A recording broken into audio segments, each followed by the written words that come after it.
ഇതിനുള്ള മാളികമായാലും ശരി ഈസ്റ്ററായാലും ശരി എല്ലാം ഒരു മിത്തിക്കൽ അല്ലെങ്കിൽ ഫാൻസി എലമെന്റ് അങ്ങനത്തെ ഒരു പാറ്റേൺ കീപ്പ് ചെയ്ത് പോകാനാണോ?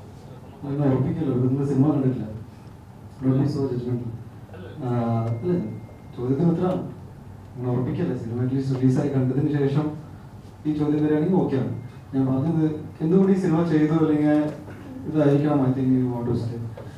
രഞ്ജിത്ത് പറഞ്ഞ അതേ കാരണങ്ങളാണ് എനിക്കും. ലൈക്ക് ഒരുതരം എൻ്റെ അടുത്തൊരു കഥ പറയുമ്പോൾ ഒരു ആക്ടറിന് വേണ്ടത് എന്താണെന്ന് വെച്ചാൽ ഒരു സെൻസ് ഓഫ് ഇത് എന്നെ കൊണ്ട് പറ്റുമോ എന്നൊരു ചോദ്യം വരുമ്പോൾ ഒരു സെൻസ് ഓഫ് എക്സൈറ്റ്മെന്റ് വരും. ഞാൻ അങ്ങനെ ചിന്തിക്കുന്ന ഒരാളാണ്.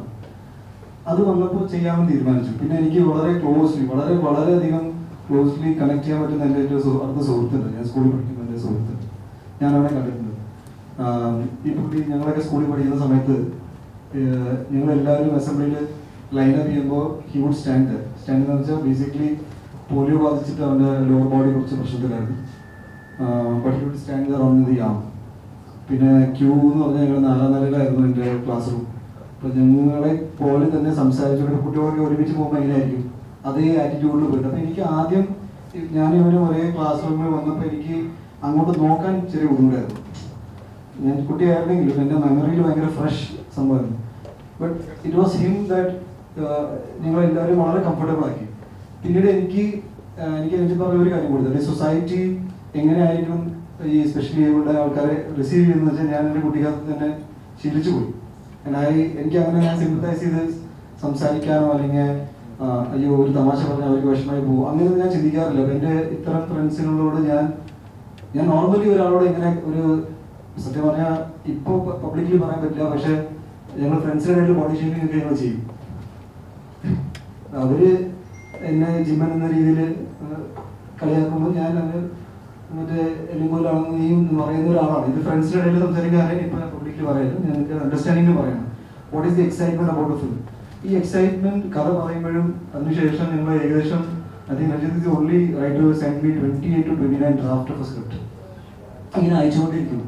അപ്പം ഞാനൊരു അത് ആദ്യമായതുകൊണ്ടാണ് അത് ജയസൂര്യ പറയും ഒരു സ്ക്രിപ്റ്റ് ഒരു വെർഷൻ അയച്ച് അത് വായിച്ചു കഴിഞ്ഞപ്പോഴേക്കും അടുത്ത് വന്നല്ലോ. അപ്പോൾ ഏറ്റവും കൂടുതൽ പൈസ കൊടുക്കുന്ന DTP ഷോപ്പിനും രാവിലെ ഹാവ് സെൻഡ് അനദർ ഇമെയിൽ എന്ന് പറയാൻ നോക്കുമ്പോൾ പിന്നെയും ഞാൻ വായിക്കും.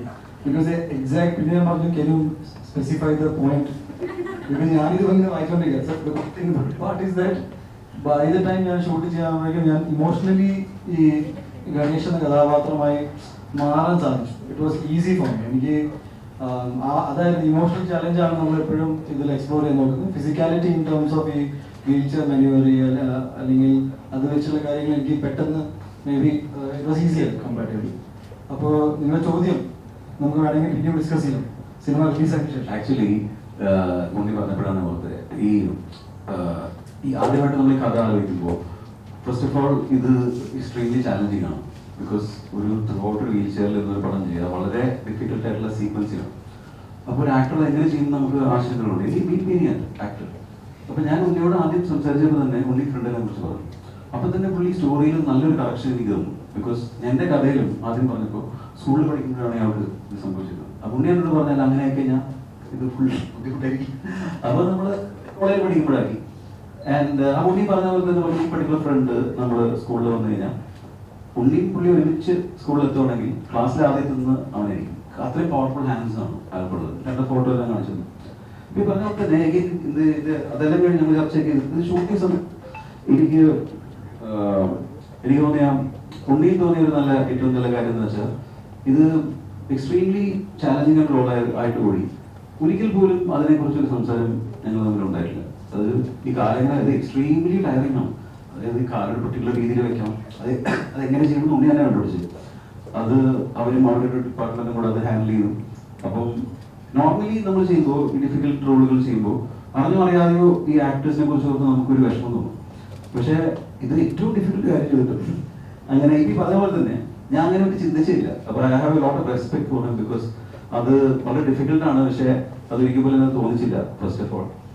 അതിനുശേഷം ഷൂട്ടിംഗ് കഴിഞ്ഞിട്ട് പ്രൊമോഷൻ്റെ കേസാണെങ്കിലും എനിക്ക് തോന്നുന്നില്ല ഒരു ഹീറോയും ഉണ്ണി സിനിമ പ്രൊമോട്ട് ചെയ്തപോലെ പ്രൊമോട്ട് ചെയ്തിട്ടില്ല. പുള്ളി ഇന്നലെ ഒരു ക്രിക്കറ്റ് ടൂർണമെന്റ് കളിച്ചിട്ട് വരുന്നുണ്ട് ഈ ജയഗണേഷ് എന്ന് പറഞ്ഞത്. അപ്പം ഐ തിങ്ക് ബേസിക്കലി എല്ലാ രീതിയിലും നല്ലതാണ്. ബിക്കോസ് നമ്മുടെ ഓൺലൈൻ ഓഫ്ലൈൻ പ്രൊമോഷൻ ഇതെല്ലാം നന്നായിട്ട് പോയിട്ടുണ്ട്. സിനിമ നന്നായിട്ട് വന്നിട്ടുണ്ടെന്ന് നമുക്ക് തോന്നുന്നത്. അലക്സി അലക്സോ ഇനി ജയ് ഗണേഷ് എന്ന് പറഞ്ഞു പറഞ്ഞിട്ട് ഈ 6 മാസമായിട്ട് ജയ് ഗണേഷ് ജയ് ഗണേഷ് ജയ് ഗണേഷ് നമ്മുടെ സിനിമ ആണെങ്കിലും ഈ ചെറുതായിട്ട് ഞാൻ കുറച്ച് ക്രിക്കറ്റ് കളിച്ചിട്ടാണ് വെച്ചിട്ട് ഇനി പിന്നെയും നമുക്ക് ജയ് ഗണേഷ് അതിലെ 100 കഴിച്ചിട്ടുണ്ടാവും.